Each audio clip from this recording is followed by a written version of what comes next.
Despite the barrier of the English Channel, for many thousands of years Britain was subject to invasion by conquerors and settlers from the European mainland. The amalgamation of the various strains of invaders formed the present very mixed British people. The earliest settlers to leave traces of real culture were a dark-haired people who've been termed the Iberians, because their probable land of origin appears to have been Spain. Their language and culture has entirely disappeared, but they left an enormous memento, their temple on Salisbury Plain. It still stands after 3,500 years and proves they must have possessed remarkable skills in building and engineering. Each stone is as high as a house. The purpose of Stonehenge is a riddle to which no one can now give a satisfactory answer, but the descendants of its builders live on among us. We now call their looks typically Welsh.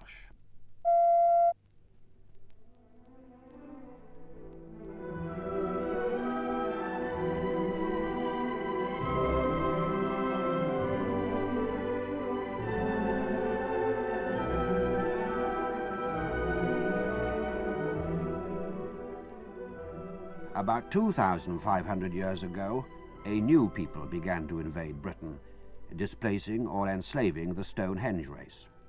They were the Celts, and they came in wave after wave of tribes over a period of some 400 years, nearly up to the time of the birth of Christ. The secret of their success was that they knew the art of making and forging iron. This is one of their iron war helmets, which with their long iron swords made them invincible in battle. They were a tall, light-haired people, and although often violent and bloodthirsty, they also had a softer side, expressed in their love of art. Nobody has ever excelled the Celts in the art of decorative ironwork. This shield, dug up from the grave of one of their chiefs, was made for beauty as well as for war. The Celtic languages live on in modern Welsh, Gaelic, Irish, and Breton. They had a fierce, well-organized religion, Druidism, which was based in part upon human sacrifice. But they could go on from bloodthirsty religious rituals to making exquisite jewelry like this, which was in demand right across southern Europe. It's still the custom in the modern royal family to use wedding rings of Welsh gold, mined and wrought by the descendants of the old Celts.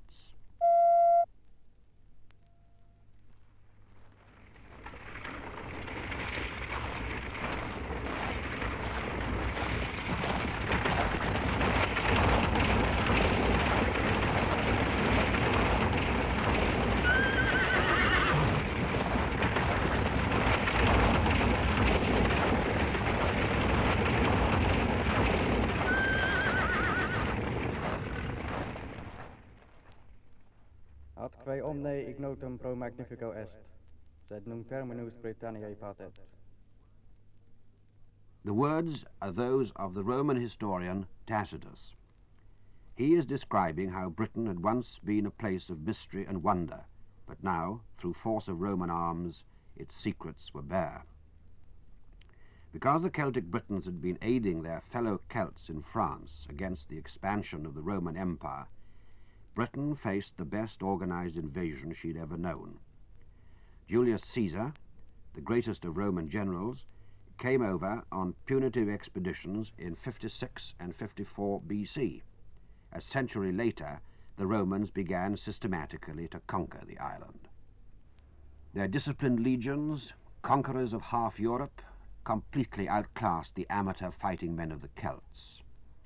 Under attack by superior numbers, the Romans joined shields to form an impenetrable wall. When the attack flagged, they moved in tight wedge formation with their large shields to slaughter their enemies with their short swords. One Celtic leader, Caratacus, ended up in chains in Rome. Another, Boadicea, or more correctly Boudica, warrior queen, killed herself by poison after her army had been beaten.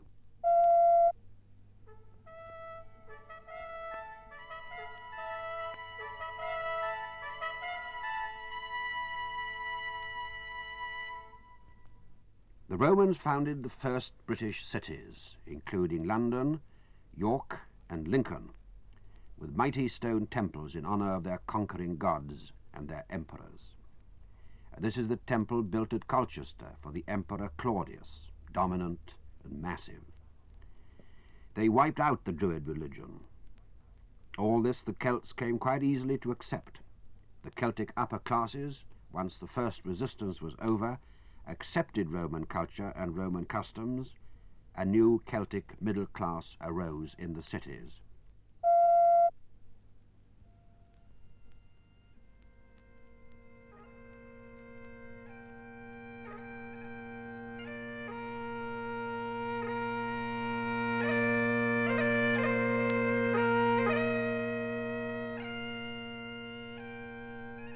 The Celts who did continue to resist were those of Scotland and Wales, where the mountains hindered the legions. The Emperor Hadrian built his wall, which still stands, across the top of England to seal it off from the barbarian.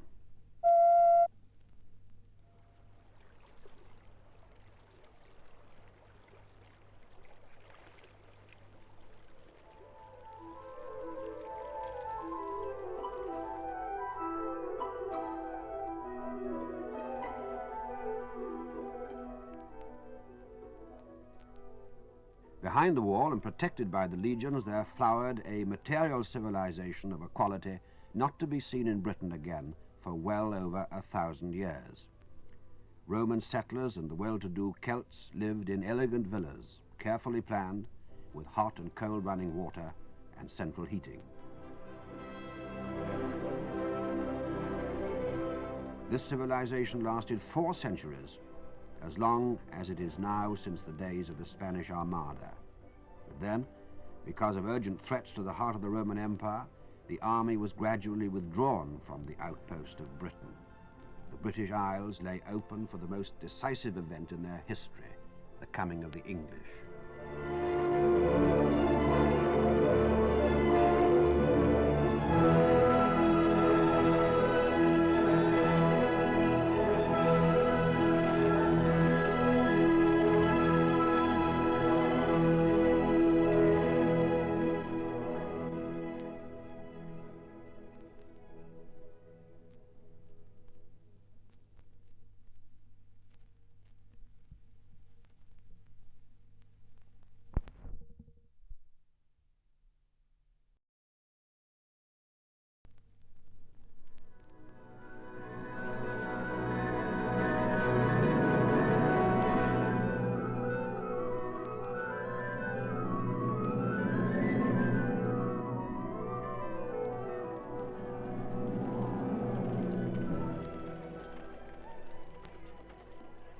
The English first came in small raiding parties, sailing deep inland up the rivers to loot and slaughter the British Celts.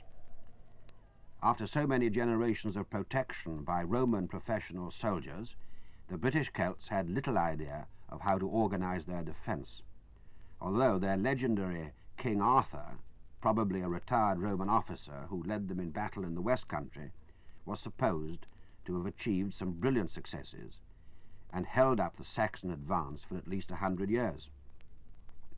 The English raiding parties were followed in the succeeding centuries by the permanent English settlers with their wives and children, and these rapidly merged with the remaining Celtic population.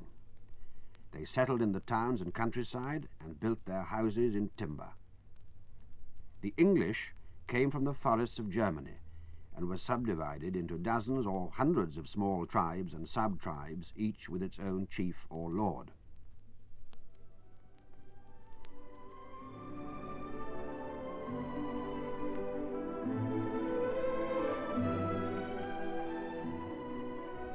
Of an evening, the tribesmen sat around the ale-board in their lord's house, telling sagas about their own history and praising the chief as the good lord who had led them in the conquest of a splendid new land.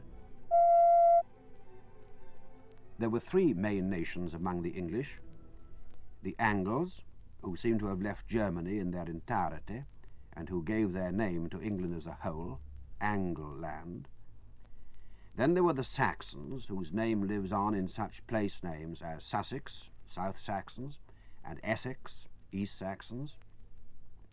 And thirdly, the Jutes, who settled in Kent and the Isle of Wight, but whose name now lives on only in Jutland, a province of Denmark. At first, the various English nations were bloodthirsty against each other as well as against the Celts, and kept trying to seize each other's land. They surrounded their farms with earthwork fortifications, as you see in this early illumination, to keep off aggressors. Some of the Celts, filled with a bitter hatred which lasted for centuries, retreated to Scotland, Wales, Cornwall, and over the sea to Brittany, where they kept up their own language and customs.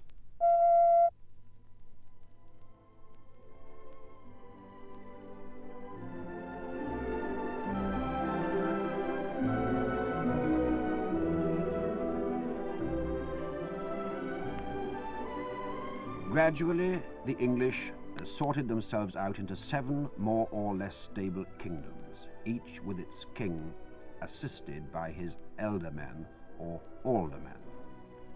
A social hierarchy grew up with most people working on the land, but with smaller classes of craftsmen, businessmen, and clergy, and at the top, the lords, who were supposed to protect their subjects. The final appeal was to the court of the king. This picture from a Bible of the period shows what it must have been like. There is the king and his alderman hearing a case, and then the convicted criminal being hanged.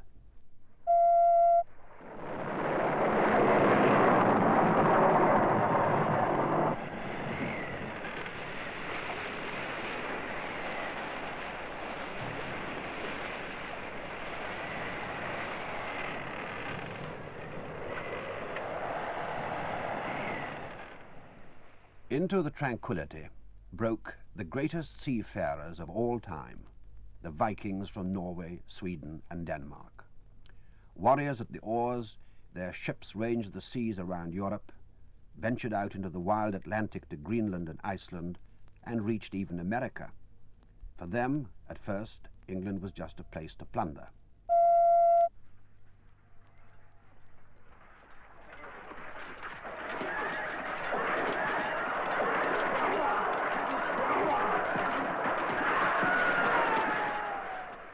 Armed with huge battle axes, the Vikings landed, robbing and looting, killing anyone who got in their way. They exacted protection money, or Danegeld, as a bribe for keeping off. Under the pressure, the English gradually coalesced into a single country, with King Alfred the Great of Wessex as their leader. But the Vikings kept coming, began to set up permanent settlements, and eventually seized the throne itself. King Canute, who tried to command the tide to go back, was a Viking king, and England was only a province in his Scandinavian empire.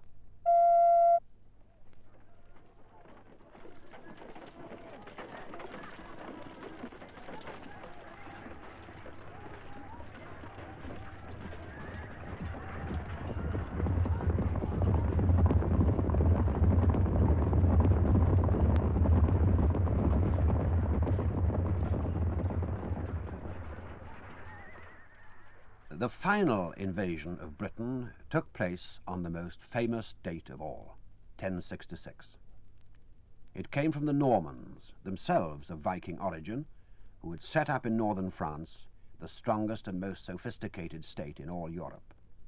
They spoke French, and they used all the latest inventions. In particular, they had the battle-winning weapon of heavily armored knights charging on horseback. The Normans defeated King Harold, the last Viking ruler of England, at the Battle of Hastings, and their leader, Duke William, was crowned King of England. William also claimed to be overlord of Wales, Scotland, and Ireland. To celebrate their achievement, they portrayed it on a great tapestry at Bayeux, from which this is an extract. It shows the Normans sailing over to Hastings with their war horses. From the Norman conquest, British and especially English institutions have a continuous history. Legally and constitutionally, the Norman conquest was the start of everything. The English language itself is a mixture of the French of the conquerors and the German-derived tongue of the conquered. Norman efficiency was such that there had to be a census to see what the newly conquered land contained. King William sent his officers to every corner of England to count the people, their landholdings, and their wealth. This was so startling and so novel that the people called the result the Domesday Book, implying that it was the end of everything. In fact, it was the beginning. In the following centuries, the diverse strains, ancient Briton, Celt, Roman, Anglo-Saxon, Viking and Norman, were to mingle together. A new nation was being made.